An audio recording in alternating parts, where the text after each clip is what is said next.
Have you ever felt like you're in the middle of a storm and everything around you is just getting worse and worse? Well, in today's passage, that's exactly what the disciples experienced. And in the middle of their storm, they saw something that they did not expect: Jesus walking on the sea. Now, let's dive into Matthew chapter 14, verses 22 to 33.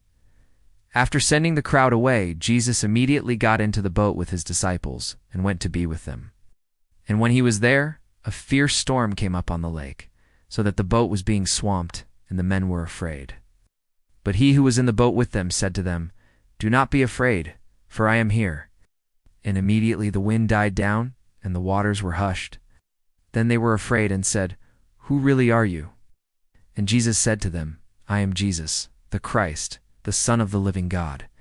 Immediately he had them get into the boat and follow him. Without any further ado, let's jump into the text. Okay, so right off the bat, we see that this story takes place after Jesus had just fed the 5,000. And you can imagine the disciples are probably pretty tired at this point, so they're like, yeah, let's take a boat ride and relax a little bit. But then suddenly, verse 23, and when he was there, a fierce storm came up on the lake, so that the boat was being swamped and the men were afraid. So picture this, right? The disciples are in the boat with Jesus. They're like, whoa, this is crazy. We've got to do something. But what do? They're afraid. You know, when we're afraid, we don't really think very clearly, do we?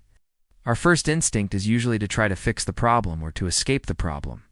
But what do? They become overwhelmed by the problem. But notice verse 27.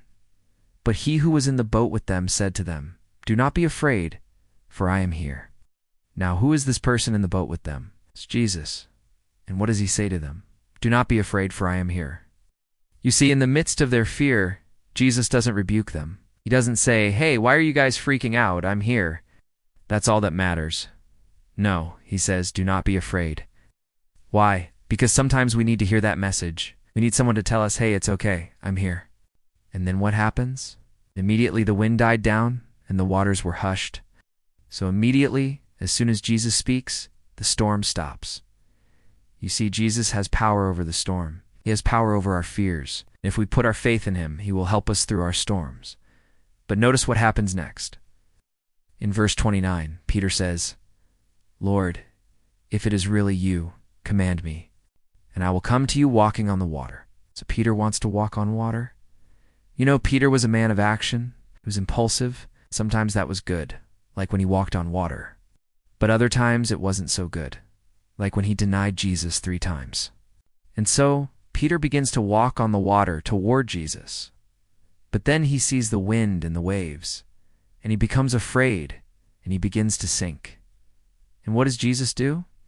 He reaches out his hand and grabs a hold of Peter and says to him, "O you of little faith, why did you doubt?" And when they got into the boat, the wind ceased, and they all fell down on their knees before him. You see, even Peter, who had just said, "I will come to you walking on the water," began to sink when he saw the circumstances. But Jesus reached out his hand, not because Peter deserved it, but because Jesus had compassion on him. And Jesus wants to reach out his hand and grab a hold of you when you are going through your storms. So will you put your faith in him today?